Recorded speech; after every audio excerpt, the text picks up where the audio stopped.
Seguimos con nuestro estudio de Pentecostés. Vamos a Hechos 1. Ya la semana pasada nosotros vimos los antecedentes bíblicos en el Antiguo Testamento de lo que era Pentecostés, que era la fiesta de la semana, que conmemoraba cuando Moisés recibió la ley allá en el monte Sinaí y anticipaba el recibir nosotros Espíritu Santo. Leímos en Romanos que nosotros tenemos la primicia del Espíritu. En Hechos 1, vamos a leer desde el versículo 4 y 5. Y estando juntos, les mandó que no se fueran de Jerusalén, sino que esperasen la promesa del Padre, la cual les dijo: ¿oíste? De mí.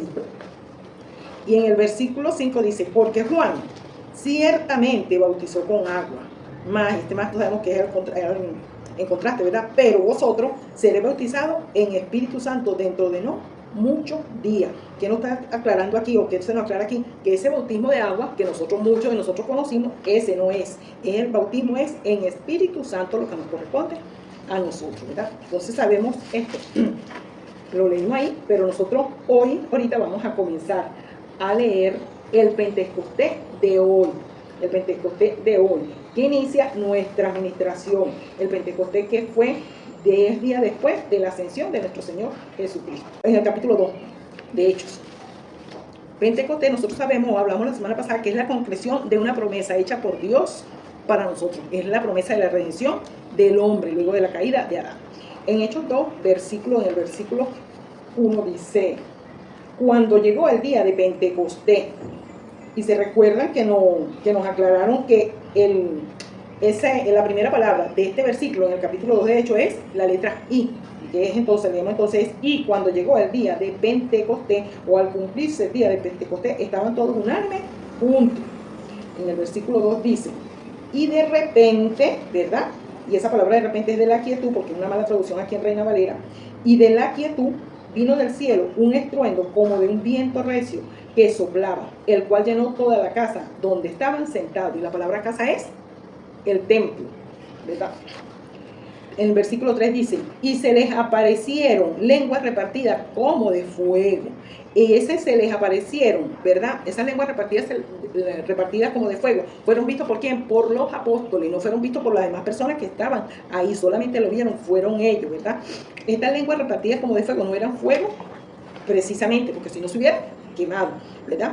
Y se les aparecieron, dice ahí, lenguas repartidas como de fuego, en un símil, dice ahí, asentándose sobre cada uno de ellos. Asentándose, y esa palabra asentándose es, según lo que ya nosotros sabemos, es completándose sobre cada uno de ellos. ¿Qué cosa? La promesa del Padre. ¿Cuál era la promesa del Padre? El recibir Espíritu Santo, ¿verdad? Y ahí dice lengua repartida como de fuego. Nosotros sabemos que esa lengua repartida como de fuego fue un fenómeno, que no es que cada vez que una persona confiesa al Señor Jesucristo como el Señor y Salvador de nuestras vidas, o de su vida, va a haber lengua repartida como de fuego. En este caso fue un fenómeno, y un fenómeno es cuando Dios va más allá de lo que Él ha garantizado que en su palabra que va a ocurrir. En versículo 4 después dice: y fueron todos llenos de Espíritu Santo, y fueron todos llenos, y esa palabra lleno es pleto, lleno hasta desbordar, y en nuestra palabra pudiéramos decir está repleto, ¿verdad? Y fueron todos llenos de Espíritu Santo. ¿Y qué pasó después? ¿Cuál fue la señal siguiente a eso? Y comenzaron a hablar en otras lenguas, según el Espíritu les daba que hablasen. Esa es la señal inmediata de cuando ellos fueron llenos de Espíritu Santo. En el mismo, ahí se nos dice en este versículo 4, nos comprueba la concreción de la promesa, de lo que Dios había prometido, y que lo que había hablado el Señor Jesucristo, ¿verdad? Como le dice, esperen la promesa del Padre. Y quedaos ahí, no se vayan, esperen la promesa del Padre. Ahí se recibe la promesa que habló el Señor Jesucristo, pero que quien la hizo fue Dios. El Pentecostés se completó el recibir el Espíritu Santo. Si vamos al versículo 38, en ese mismo capítulo 2 de Hechos,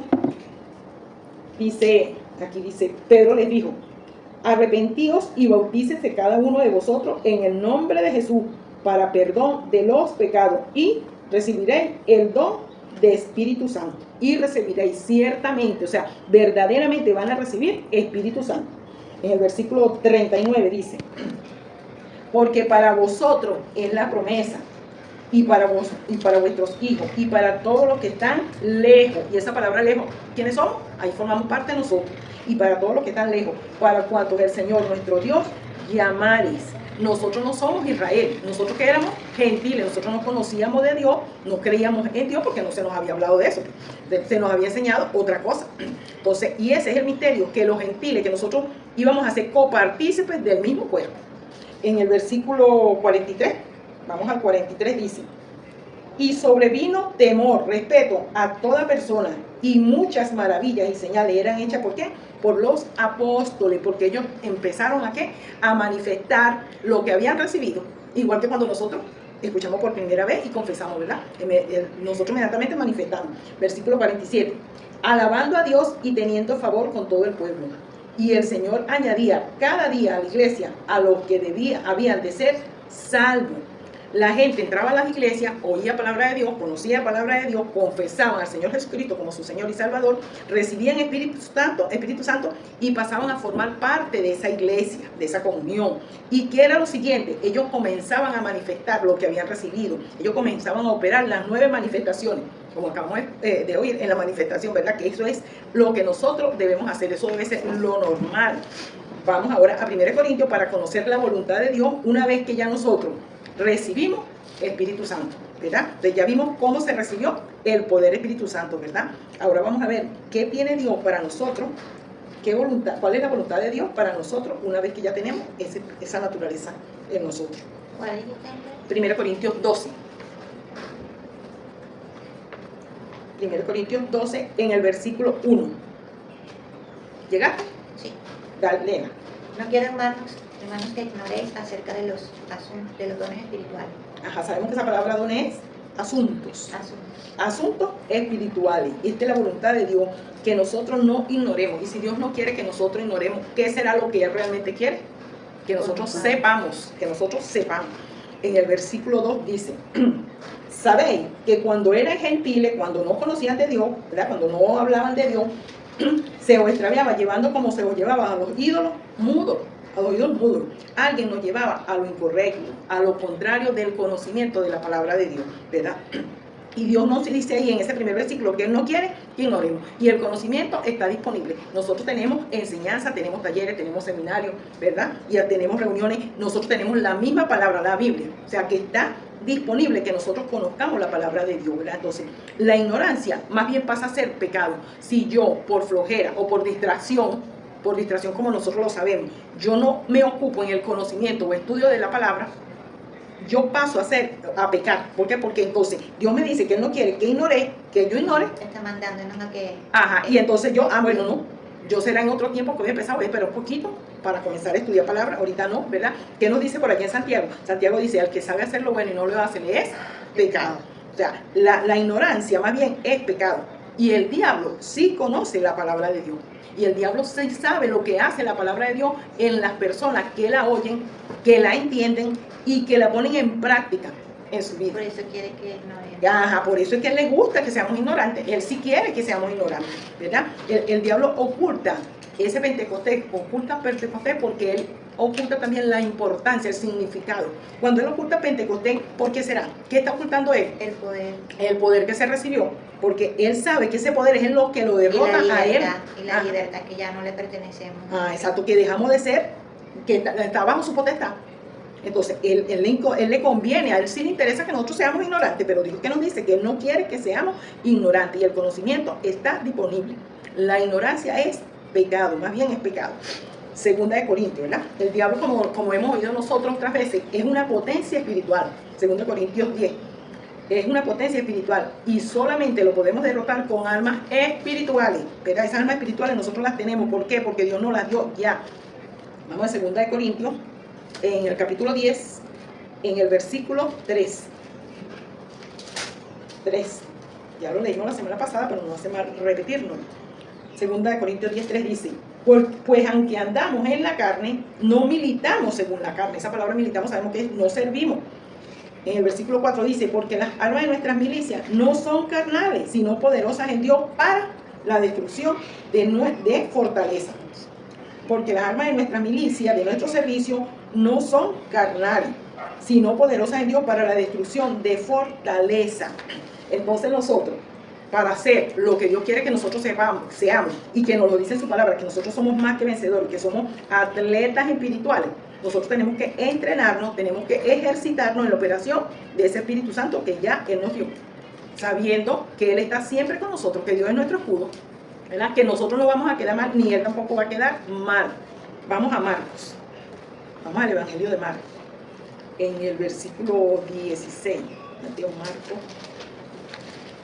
Estas son claves bíblicas básicas, claves básicas para nosotros entender esta palabra. Marcos 16, en el versículo 14, el versículo 14 dice, ¿estás ahí? Dice, en el versículo 14 de Marcos 16 dice, finalmente se apareció a los 11, o sea, el Señor Jesucristo, y estando ellos sentados a la mesa, y les reprochó su incredulidad y dureza de corazón, porque la incredulidad de nosotros derrota, es lo que nos bloquea a nosotros los creyentes, nuestra incredulidad. Y fíjate que aquí el Señor Jesucristo les reprochó su incredulidad y dureza de corazón, porque no habían creído a los que le habían visto, resucitado. Cuando se lo dijeron, no, que eso es mentira, yo hasta que no lo vea no creo, ¿entiendes? Y en el 15, y les dijo, id por todo el mundo y predicad el evangelio a toda criatura, a todo el mundo, a todo el que está a nuestro alrededor, que si nos hacemos fastidiosos es mucho mejor. Pero esa palabra dice, Dios en su palabra, que esa palabra no regresa vacía. Entonces nosotros tenemos que estar creyendo por lo menos eso. En el versículo 16, el que creyere y fuere bautizado será salvo, mas el que no creyere será condenado. ¿Cuál es la condena? Dios lo condena, Jesucristo nuestro hermano mayor lo condena. No, se condena a la misma persona. ¿Por qué? Porque la condena es tener la salvación disponible y perderse. Por eso es que es la condena. Por eso ellos mismos lo hacen. Cuando ellos desprecian la salvación, el recibir esta palabra. Dice, y esta, en el 17, y estas señales seguirán a los que creen. En mi nombre echarán fuera demonios, hablarán nuevas lenguas. El 18, tomarán en las manos serpientes, y si bebieren cosa mortífera no les hará daño. Sobre los enfermos pondrán su mano, ¿y qué dice ahí? Y sanarán. Pero ¿qué nos había dice?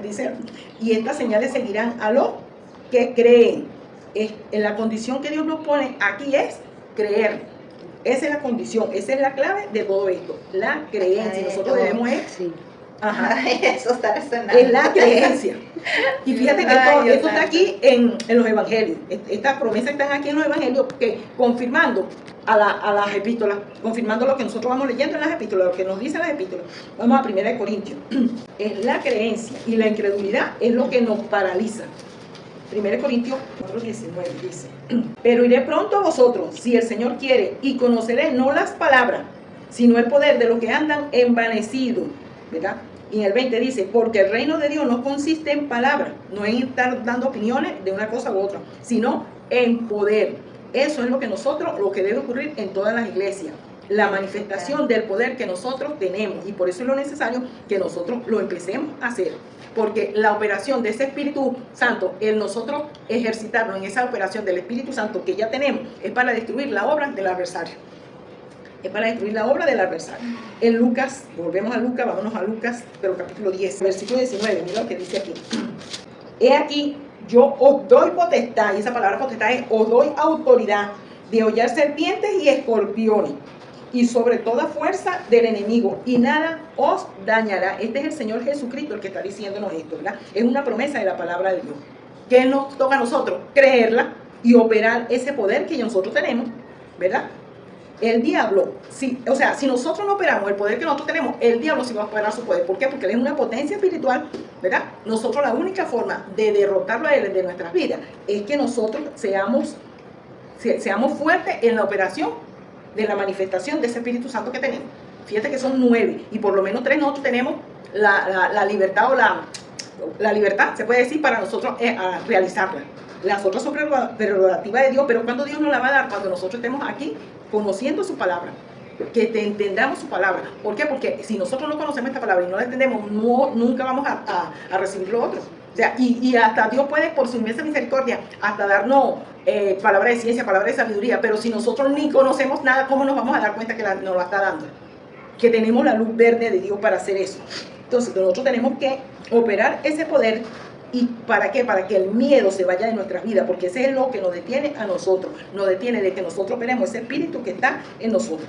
Y para hacerlo eso, nosotros tenemos que leer, conocer y creer, porque las señales seguirán a los que creen, ¿verdad? Entonces, nuestro trabajo es de edificar creencia para poder nosotros operar ese espíritu que está allá en nosotros. Vamos a Hebreos 11:6 dice, pero sin creencia, esa palabra fe ya la tenemos todo tachado, ¿verdad? Pero sin creencia es imposible agradar a Dios, porque es necesario que el que se acerque a Dios crea que le hay y que es galardonador de los que le buscan. Es galardonador de los que le buscan. O sea, sin creencia es imposible, dice aquí, agradar a Dios. Entonces nosotros debemos edificar una creencia para operar y manifestar el poder que tenemos en nosotros para entonces agradar a Dios. Y fíjate que dice ahí, pero sin fe es imposible agradar a Dios, ¿verdad? Porque es necesario que el que se acerque a Dios crea que le hay y que es galardonador. Y esa palabra galardonador, ¿verdad? Es el que da, el que premia, el que recompensa. O sea, que Dios cuando le dice aquí que es galardonador, Dios reconoce, recompensa, Él premia a los que le buscan. ¿Cómo? ¿Qué le hará entonces a los que le sirven? Si a los que le buscan lo premia, el que le sirve tiene que tener mejor recompensa, el que le sirve, ¿verdad? Entonces, para nosotros poder vivir esa vida más que abundante, definitivamente nosotros tenemos que hacernos como atletas en esto. Entonces uno también debería aprovechar el mayor tiempo posible, ejercitarnos, conociendo esta palabra, oyendo esta palabra. Vamos a Juan, en el versículo 14, para que veamos otra promesa ahí. Otro que nos dice ahí el Señor Jesucristo. En el versículo 12 de Juan 14. Juan 14, 12. Dice, de cierto os digo, lo dice 2 veces, lo establece. El que en mí cree, las obras que yo hago, Él las hará también, y aún mayores hará, porque yo voy al Padre. Eso es como para que nosotros estemos reposados. Es el poder de hacer las obras. Nosotros tenemos el poder para hacer las obras que Jesucristo hizo. Y dice Él, aún mayores hará. ¿Por qué? Porque Él va al Padre. Vamos a Efesios, vamos a ver cuáles obras son esas. ¿Cuáles obras son esas? Aún mayores hará. Vamos a Efesios, estamos en Efesios, en el capítulo 2 de Efesios, en el versículo 1 dice, y Él os dio vida a vosotros cuando estabais muertos en vuestros delitos y pecados. Versículo 2 dice, en los cuales anduvisteis en otro tiempo, siguiendo la corriente de este mundo, conforme al príncipe de la potestad del aire, el espíritu que ahora opera en los hijos de desobediencia. Nosotros también éramos puros 5 sentidos antes. Lo mismo que nosotros ahorita podemos criticar de otras personas, ¿verdad? En el versículo 3 dice, entre los cuales también todos nosotros vivimos en otro tiempo en los deseos de nuestra carne, haciendo la voluntad de la carne y de los pensamientos, y éramos por naturaleza hijos de ira, lo mismo que los demás, así como nosotros vemos a muchas personas a nuestro alrededor, ¿verdad? Entonces en el 4 dice, pero Dios, que es rico en misericordia, por su gran amor con que nos amó, aún estando nosotros muertos en pecado, nos dio vida juntamente con Cristo. Por gracia sois salvos. Y en el 6, y juntamente con Él nos resucitó, y asimismo nos hizo sentar en los lugares celestiales con Cristo. El mismo puesto que tiene nuestro hermano mayor Jesucristo lo tenemos nosotros. No lo digo yo, lo está diciendo aquí. Nos hizo sentar en los lugares celestiales con Cristo Jesús. Versículo 7, para mostrar en los siglos venideros las abundantes riquezas de su gracia, en su bondad para con nosotros, en Cristo Jesús. No lo vuelvo a repetir. En el 8, porque por gracia sois salvos, por medio de la creencia. Y esto no es de vosotros, pues es un regalo de Dios. Esa palabra don es un regalo de Dios. En el 9, no por obra, para que nadie se gloríe, para que nadie se la eche. Versículo 10, porque somos hechura suya, creado en Cristo Jesús para buenas obras, las cuales Dios preparó de antemano para que nosotros anduviésemos, para que eso fuera la normalidad en nuestra vida. Las religiones, nosotros sabemos que estas cosas no las enseñan, que esta palabra no la predican, ¿verdad? Y esta es la voluntad de Dios, que nosotros conozcamos su palabra, que la vivamos operando ese poder del Espíritu Santo que Él ya nos dio, que no tenemos nosotros, ¿verdad? ¿Para qué? Para nosotros deshacer las obras del diablo. Ese es el deseo de Dios para nuestras vidas, que nosotros vivamos victoriosamente y que cada día nosotros seamos más que vencedores. Amén. Amén.